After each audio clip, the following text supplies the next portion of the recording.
Hi, friend. It's good to see you back. Thanks for joining in again to walk with Jacob and see how God transformed him. I hope that you've been enjoying these studies, and I want to welcome you once again and walk alongside Jacob and see what transpires in this episode. Be open to the prodding of God, and I'm sure God will speak to each one of us. God bless you as you continue with me. Now, I'm sure you will definitely agree with me when I say we were at a very difficult and thorny issue last time, where I was talking about the role of a wife, where Rebecca actually failed. Seriously, she failed miserably. We talked about Isaac's role, we talked about Esau's role, we talked about Jacob's role, then we talked about Rebecca at the end, and we saw how she miserably failed and how she was literally the ultimate cause of the disintegration of the family. Then we were stuck at submission part, rather submission of a wife to the authority and the leadership of the husband. So I'd ask you, what is God saying to you personally? I know it's a very thorny issue. It's not easy to. I've heard responses ranging from very lucid and very wise to the bizarre. Seriously, I've heard all kinds of explanations, and some of them are downright hilarious, and some of them are very, forgive me for saying, very ungodly and unscriptural. So the point we are making is, what is the scripture telling us? We will go one by one very carefully. Wise, we will look at three passages: Ephesians 5:22, First Peter 3 verses 1 to 6, Genesis 3:16.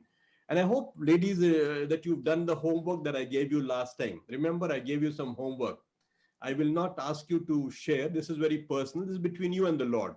The Lord is your judge. The Lord is the one who's going to ask you an account of what you are doing. So the homework is very, very, very profound. So please make sure that you have done your homework. If you have not done it, at least to do it tonight, and bring it the next time. Just say, yes, I have done that. We're talking about the basic requirement from a wife, the basic job profile of a wife. Number one, to be submissive. Number two, to be chaste, holy, righteous. Number three, to be respectful. Number four, to have inner and spiritual beauty, not the outer. Do not have your adornment only for the outside, wearing jewelry or wearing nice. Nothing wrong in that. Absolutely nothing. But the focus should be on inner rather than the outer.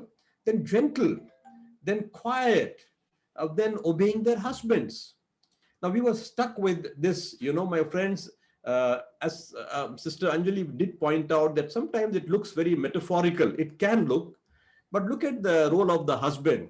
Very, very meticulously written by the Lord. Very meticulous. Husbands, love your wife just as Christ loved the church, gave himself for her to make her holy, cleansing her by the washing of water through the word, and to present her to himself as a radiant church, without stain or wrinkle or any other blemish, but holy and blameless. In this way, in the same way, husbands ought to love their wives as their own bodies. He who loves his wife loves himself.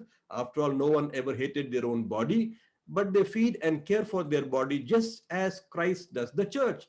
So there is no, I mean, absolutely no, even the slightest element of metaphorical understanding in this. It's absolutely down to earth, very, very practical. So if the husband's role is so meticulously laid out and not metaphorical, obviously the wife's role also is a very meticulously laid out instruction from the Lord. We'll go much deeper into it. Like I said last time, submission is a very thorny issue. I have kind of slightly modified, added something for you to understand from the last time. I have kind of, so that there's absolutely no element of, misunderstanding or misrepresentation of the Holy Scriptures. Submission is a very thorny issue, not easily understood. I know when we talk about that, the ladies kind of get very defensive, and I know it's not easy, very difficult for them to understand. As much as the husband's role is for the husbands, their hack will stand up and they kind of become very militant. But then, God is saying something very, very important. Submission is a very thorny issue. We talked about Colossians 3:18. I talked about three different versions. The contemporary English version, which says, Colossians 3:18, wives, submit to your husbands as is fitting in the Lord. That's the NASB. But the contemporary English version says a wife must put her husband first. This is a duty as a follower of the Lord. No, I'm not saying that. The Bible is saying that. What does it mean? I gave you four priorities last time, the order of priorities. God comes first. It means your personal walk with God is number one. No compromise there. You and God, number one. The next in the order of priority is your husband. The third, children, and the fourth one, I'm talking of relationships and others. So God, husband, children, others. I tell you, my friends, you will have no cause for regret or to have even the slightest element of doubt when you follow this order of priorities. Then the J.B. Phillips translation, another very profound translation: wives, adapt yourselves to your husbands, that your marriage may be a Christian unity. Why are we so divided? Why are we fractured? Why are we splintered? Because we are not, let me be very honest with the wives this evening. Sometimes we find it so difficult to adapt to our husband. We expect them to adapt to us. That's not what the Bible says, my friend. Let's hold on to the Bible. There's much to come. So please bear with me, humor me. Adapt yourself. Be open to the prodding and leading of the Holy Spirit. I'm not speaking, it's the Spirit who's speaking. Adapt yourselves to your husband. What does this mean, adapt? I think adapt simply means alter. Alter yourselves. Alter your behavior. Alter your kind of thinking. Alter the way you look at things. Adjust, modify, confirm, fit yourself. Remember, you are what? What kind of helper? A suitable helper. Somebody who's suitable for the husband. The husband has been given a mandate by God. You are there, remember, to help him accomplish that mandate. So adapt, alter, adjust, modify, confirm, fit. The third one is the message. Another translation, it says, wives, understand and support your husband. We thought only husbands had to understand. Remember 1 Peter 3, 3:7, oh husbands, likewise you husband, live with your wives in an understanding way. But the Lord is saying something of a similar pattern to the wives. Wives, understand and support your husbands by submitting to them in ways that honor the Lord, honor the master. So what does it mean? Simple. Cooperate, assist, help, collaborate, and act as a team. So I hope, ladies, I hope you're not being defensive this evening. Why don't you just say, God, speak to me? I want to hear your voice this evening. I trust that you're having a great life together. But if not, find out the reason. Find out why there are some flaws somewhere. Find out why there is something that is kind of blocking your blessings. So often the Lord, the Lord's blessings are blocked because we don't follow our rules passionately. So understand and support, cooperate, assist, help, collaborate, and act as a team. Now we come to attitude of submission. What is submission all about? How should your attitude be? What is it all about? Number one, my friends, not out of fear. It's not that God will beat you, your husband will leave you, husbands will get angry. No, this is not it. Not out of fear, but joyfully. God, you've given me a command. Every command of the Lord has to be done, accomplished joyfully. And out of reverence, Lord, I fear you, I revere you. And out of that reverence will come my attitude of submission to my husband, because that's what you want from me. Not out of subordination, not that you are a subordinate to your husband, kya kare, he's my senior, I'm junior, but out of equality, we are equal, coexistent, remember, co-regents in the scheme of God, but willingly, I put myself under his leadership to serve him and serve the Lord willingly. Number three, not out of inferiority. It's not that God made you a lesser mortal. In many cultures, in the world, we treat the women folk as something very, very inferior. Second-class citizens. They have to be trod upon. They have to be kind of, pushed down and beaten down to submission. No, it's not that you have made a lesser mortal. Genesis 1:27, he made them in he was Adam and Eve. God made them in his own image. Let us make man in our image, and he made them male and female. He made them. So either one of them, each one of you has been made in the image of God, and there cannot be any inferior image or superior image. So value-wise, you are equal in value. So there's no one who's inferior, neither the husband nor the wife. Number four, not because she does not have a will of her own. You have your own wills, of course you have your will, but you are intent on submitting to God's will. That's more important. Well, husband, I hope you're also listening. You have a will of your own. But are you asking the Lord, what is your will? We have been counseling so many couples this past 2-3 months. You won't believe each one of them is intent on doing what they think is right. terribly wrong, my friends. It's the fastest recipe to destroy a family. You don't stop to ask God, what are you telling us? No, I want my will. She wants his will. He wants his will. And oh my goodness, is just a potent recipe for disaster. So it's not because you don't have a will of your own, but you are intent on submitting to God's will. Then the fifth thing, submission also means, listen to this very carefully. Submission also means that in case of a contentious issue, life is not always an even keel, my friends. The ups and downs, it's a wave, there's a crest and there's a trough. Life goes up and down. There will be issues. You have, some of them could be very, very contentious. And I'm talking here of non-moral or non-sinful issues where it's a moral turpitude is concerned or sinful. There's nothing, no question of submission, my friends. The word of God is supreme. The sin is sin. You can't color it in any other way. You have to deal with it as God says. But I'm talking of non-moral issues. If contention arises there, you have every right to disagree. Please feel free to disagree. After all, you're brought up in different homes, you have a different attitude, you have a different upbringing. You think different, you have different perspectives. So you're bound to be disagreements. But my friends, listen to this. Submission means she will accede to the final decision of the husband as the head of the house as designated by God. So you have your views.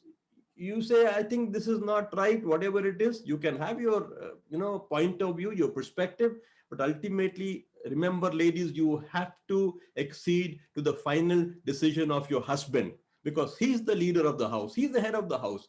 However, as his helpmeet, you have to, by all means, give him your advice because the buck stops with him.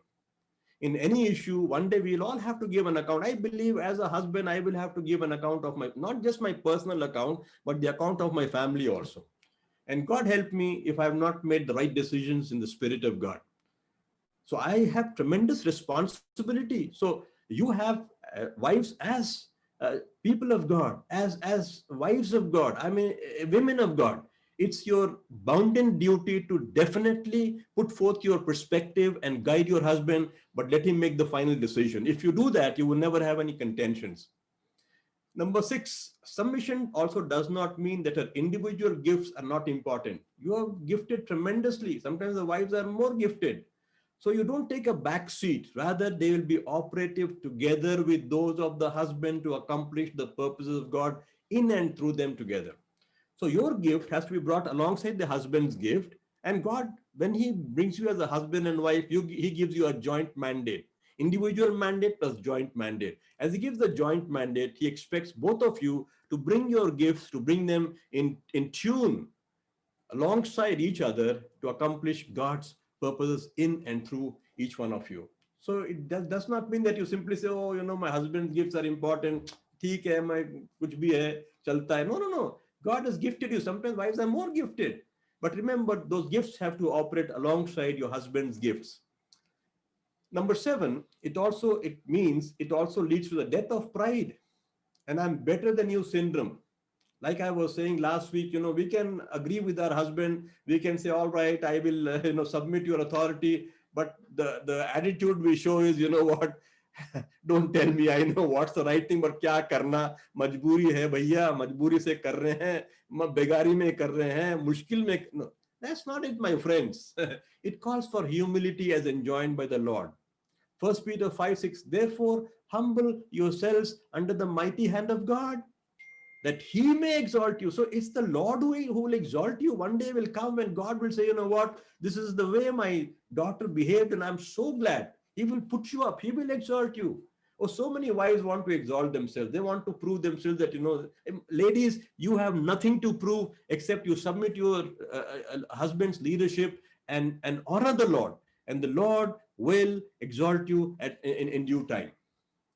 Make sure you do that. It calls for a lot of humility. Then 8thly, submission is not linked either to Christ-like love of the husband, neither is faith. Some ladies say, if my husband is a good man, my husband is a holy man, husband is leading me well, husband is loving me well.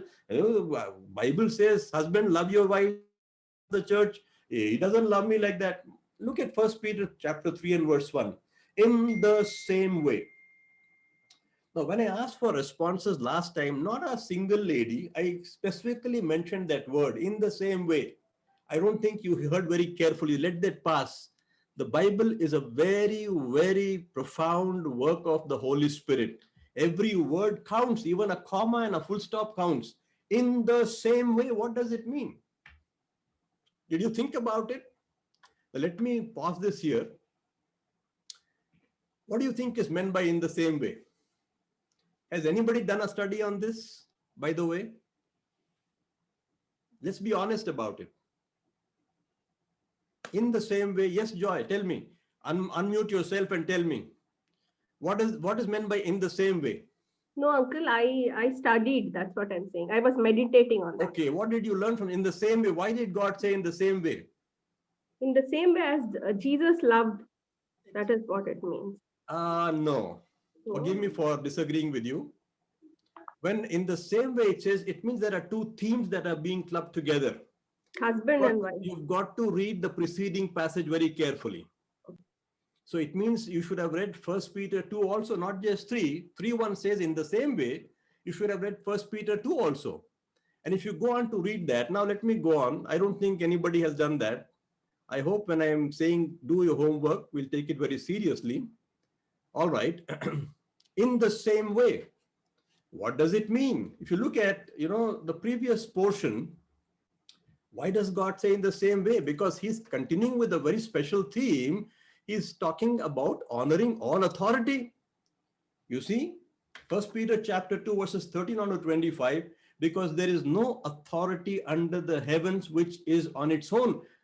God is the authority who gives authority, who lends authority to every earthly authority, including Christ, who also submitted himself to the authority of the Father. It's a tremendous passage which basically says honor every authority. Ladies, if God has designated your husbands to be authority over you, you better honor him.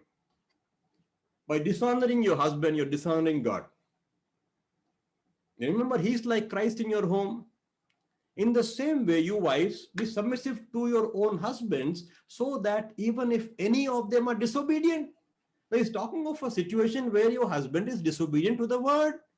So God says through Peter, the Holy Spirit says through Peter, even if he is disobedient to the word, you better be submissive, that they may be one without a word. You see, by the behavior, because the husbands are watching the behavior of the wives under a microscope. This lady is very strange. Despite all this, why is she so, kind? Why is she so loving? Why is she so submissive? My friends, it's not the husband, but the Holy Spirit who's working in the husband. And when you submit to the lordship of your husband, to the authority of your husband, to the leadership of your husband, you are honoring the Lord.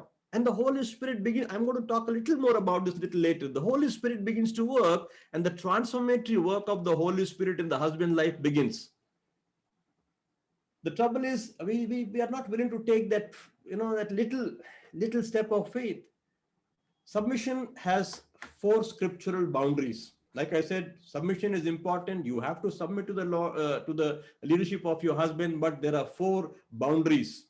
Scriptural boundaries, as is fitting in the Lord. If it is not fitting in the Lord, it dishonors the Lord. No, you are relieved from your submission command. Number 2, provided husband does not induce her to sin.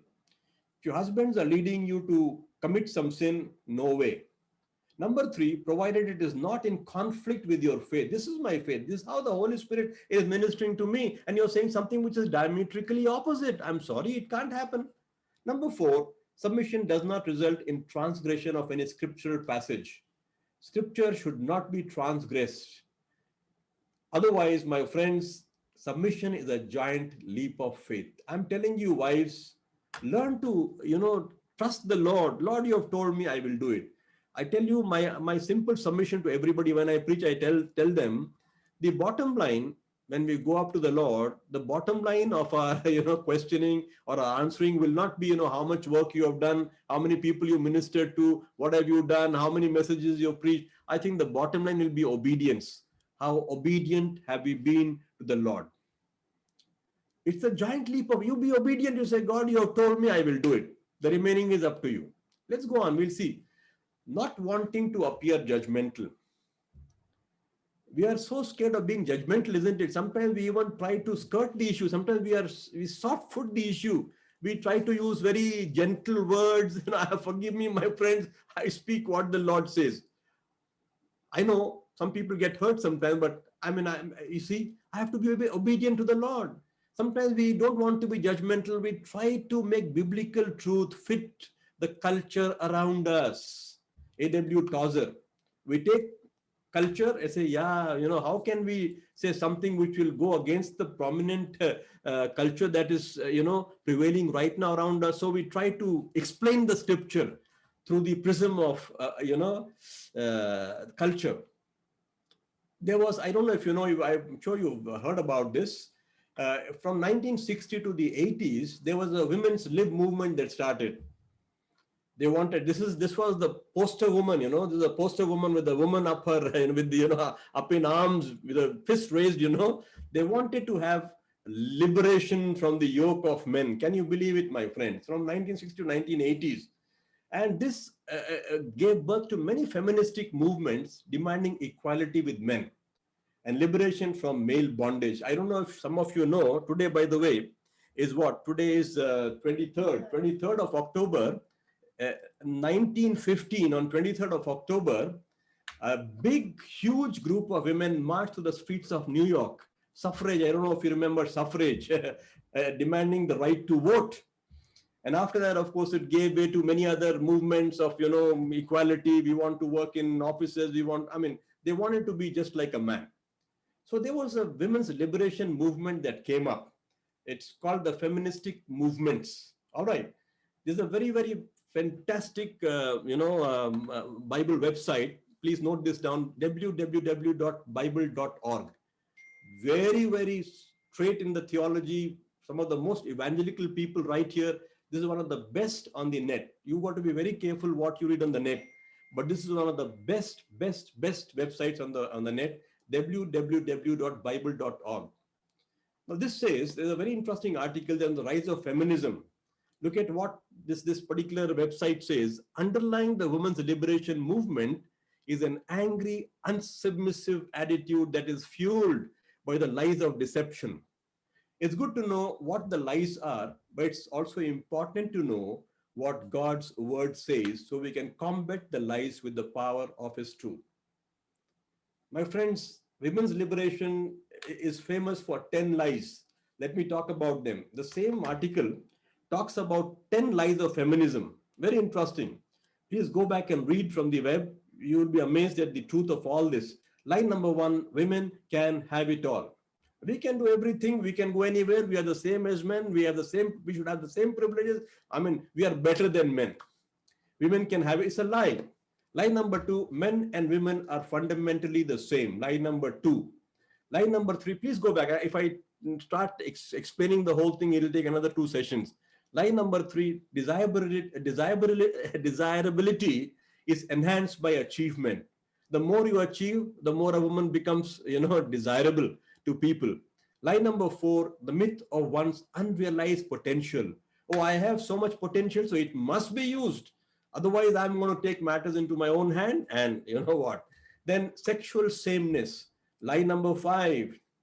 Then, my friends, lie number 6, the denial of maternity. We'll hang on. We won't have babies now. Have it at our convenience, or maybe none at all. Lie number 7, to be feminine is to be weak. That's not what the Bible says. The wife is a weaker vessel. The Bible openly says that. Lie number 8, doing is better than being. We should be achievers. We shouldn't become what we ought to, but let's finish, our job profiles and achieve what we have to, make the best of all the opportunities. Lie number 9, the myth of self-sufficiency.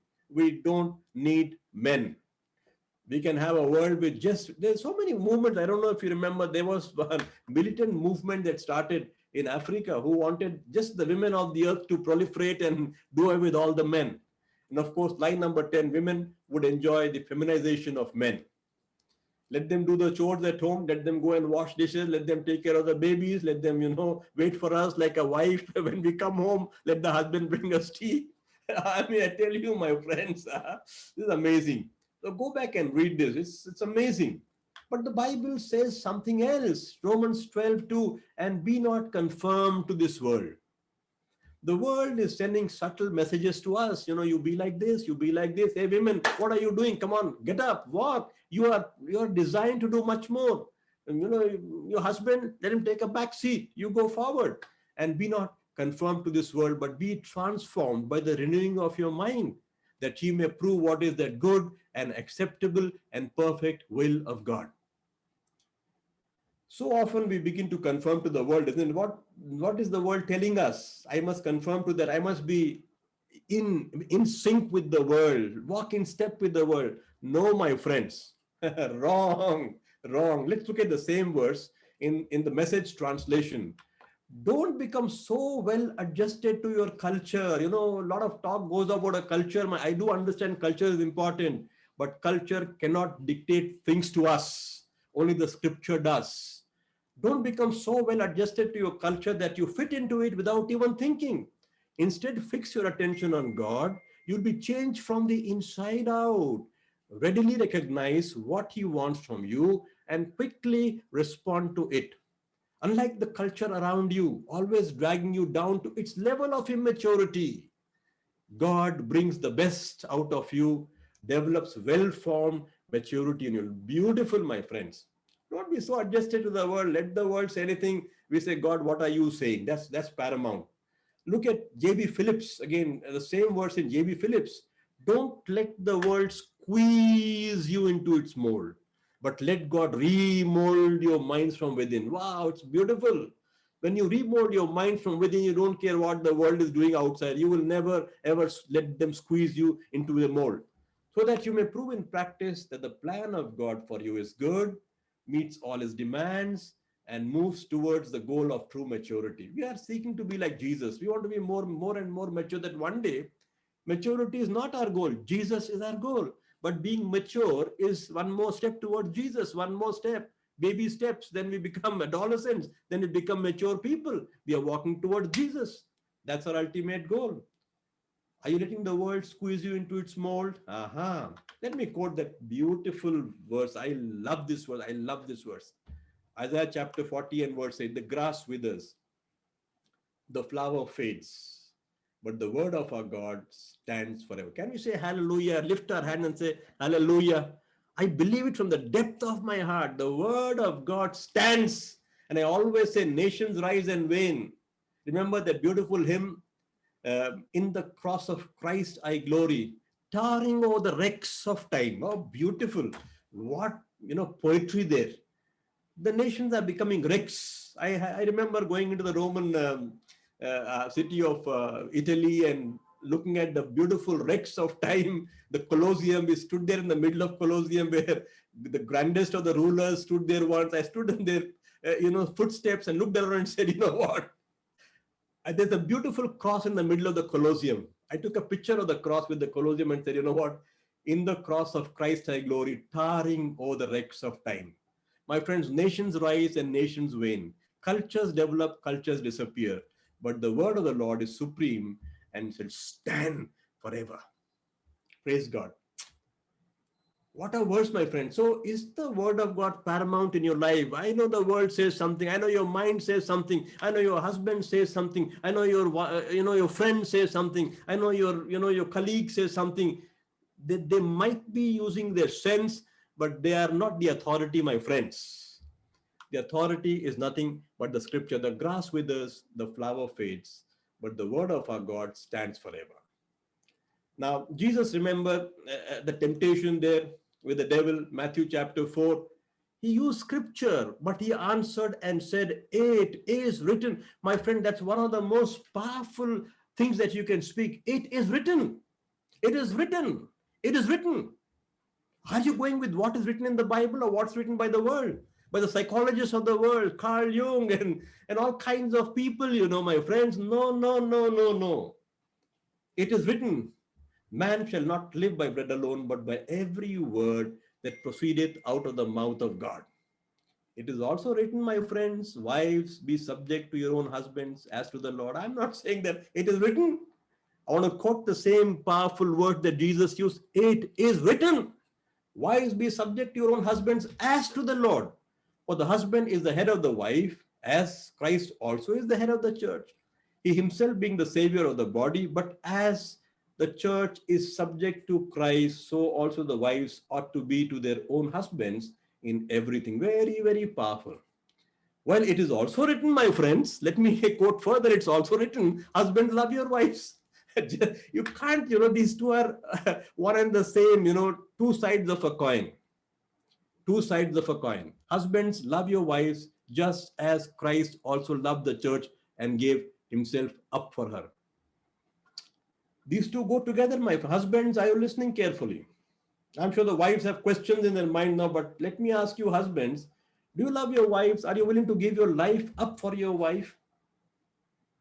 To make her holy, to sanctify her, having cleansed her by the washing of the water with the word? Are you leading your wife spiritually? Are you having family devotions every day? Is your family altar alive every day? Are you telling your wife, you know what, thus says the Lord?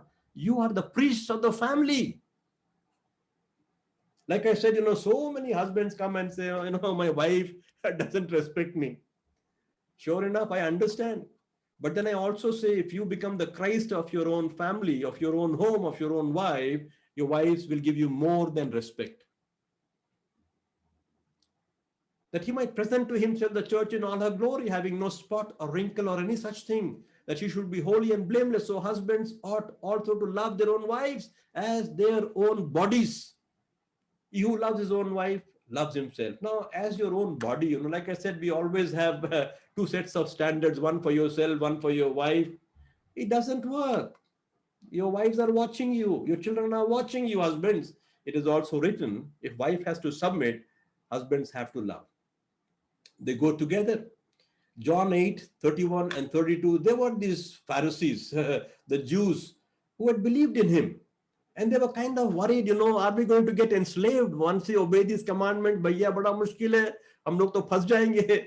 Bedi lag jayegi. Jesus says, if you continue in my word, please link these two. If you continue in my word, then you are truly disciples of mine, and you will know the truth, and the truth will make you free.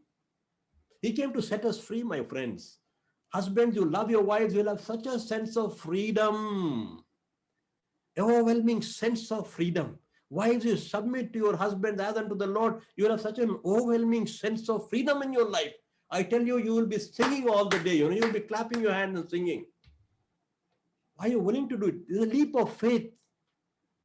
Are you willing to do it is the question. If you are obeying his word, which is the truth, it should set you free from every fear resulting from obedience. No question, God, I'm obeying you. I know that this road leads to happiness. Brother Sunil wrote that beautiful chorus, one road to happiness, one way to happiness. Is only one way. Trust and obey. For there is no other way to be happy in Jesus but to trust and obey. Wives, are you listening? Are you listening? It's not the question of submission to the husbands, it's the question of submitting to the Lord's commands. That's more important. You do what the Lord tells. Ultimately, the bottom line is you do what the Lord tells. You don't listen to me, don't listen to anybody else. You read the word and say, God, what are you telling me? And you do exactly as it says. And I tell you, wives, I hope you've got your homeworks ready. What are you going to get? 0 to 10. Where do you stand? In submissiveness, being chaste, holy, being respectful to your husbands, that inner spiritual beauty of the spirit inside. People say, hey, these people are so special. Something is very special about these people because that radiates outside you. Inner beauty can never be masked. It comes out, it breaks out. The gentleness of spirit, that quietness of spirit, obeying their husband. I'm not saying that the Holy Spirit is saying. Where do you stand? I know the ideal is 10. Well, I leave it to you, you and the Lord. Sit down and write this. I don't want to know what the Lord is telling you. What are the marks you get? Don't even tell me. I hope the Lord is ministering to you. I gave you one more homework. Remember, ambit of love. We did it for the husbands earlier. Now for the wives, love is patient. Are you patient with your husband? Are you kind? Are you jealous of your husband? Do you brag? Are you arrogant? Do you act unbecomingly? Oh, unbecomingly is, many shades, many connotations. Do you seek your own all the time? You are provoked easily. Are you keeping track of, oh, ladies, forgive me for saying that, ladies keep track of, things done 20, 30 years back. We also do that sometimes. I think it's more of the sisters who do that. All the inner diaries come, they get opened out 20 years back, 19 years back, very neatly written down. Does not rejoice in unrighteousness, rejoices with the truth, bears all things. Hey, I hope you're listening. Bears all things, underline that all. All is all. Believes all, underline. Hopes all, underline all. Endures all. Are we serious with the Lord? Yeah, we are. Every day we kneel down and say, God bless us. Don't we do that? Let me be honest. And here we are, we openly disobey the Lord. That's why sometimes the blessings of God elude us. My friends, seriously, I'm a happy man. When I sleep in the night, I'm ready to meet the Lord. I set my scores right. I don't carry anything. My scores are right. Are you like that? Are you ready to meet your maker tonight if the Lord comes and calls you back? I don't know. Fill in the blanks. Remember, my dash is more important to me than my own self. I will be unselfish in this area of my life. I will be humble in this area of my life. These are all the gray areas, the unfilled areas of your life where you have to specify and say, you know what, I think I need to be very specific. Be very, very specific. Don't be general. Your goals have to be very, very smart goals. Specific. The one starting specific is S. Specific, smart goals. All right. I want to close now, talk about Proverbs chapter 16 and verse 7. Look at this, my friend. Look at this very carefully, whether it's a gentleman or the ladies, brothers and sisters, look at this. When a man's ways please the Lord, he makes even his enemies, but yeah, forget about husband, even his enemies, people who are against you, who are out to get you, who want to murder you or cheat you, who want to beat you up, even your enemies, he makes them at peace with you. How much more a husband and a wife? I believe when a woman's ways also please the Lord, he makes even his enemies. Look at the next translation, the New Revised Standard Version. When the ways of people, that's why they have, translated correctly. When the ways of people please the Lord, he causes even their enemies to be at peace with them. Wives, there's a situation that your husbands are very tough. They don't want to agree with you. You've told him, and he's not listening to you. And you say, but then you begin to, show your dissatisfaction. You want to show your anger. And it kind of, spills out of you. It can be seen like droplets spilling out of a jug, it spills out. You begin to be disobedient in many subtle ways. It's not open, but, you show that you are not happy. The Lord is not pleased, sisters. You say, God, he's bent upon doing that. I will submit to his leadership because you have told me. I obey you, I respect you, I revere you. And when you please the Lord, he causes their enemies to be at peace with them. Vijay used to quote this example sometime, and he talked of so many practical things and said, no, I didn't like my husband for doing this. But, when I trusted the Lord changed his mind. You see, my friends, trust the Lord. It's a leap of faith. Why don't you, for heaven's sake, do it? That's the problem. We don't want to take that leap of faith. Arey bhaiya, but मैं submit करूंगी तो I will become weak. मैं submit करूंगी तो मेरा authority चले जाएगा. मैं submit करूंगी तो you will have 1 million excuses. Please stop making excuses. Submit to his leadership and see what happens. And joyfully, remember that Jack, little boy, sitting at the back of the car. I'm sitting outside, but inside I'm standing. No, my friends, submit joyfully and say, God, you have told me. ठीक है. You control, if there's some damage that's going to occur, because God can control every damage. You trust the Lord. You be a praying wife behind your husband. The power of a praying wife is tremendous. The beautiful book called The Power of a Praying Wife. You can make a difference in your husband's life. Do that. All right.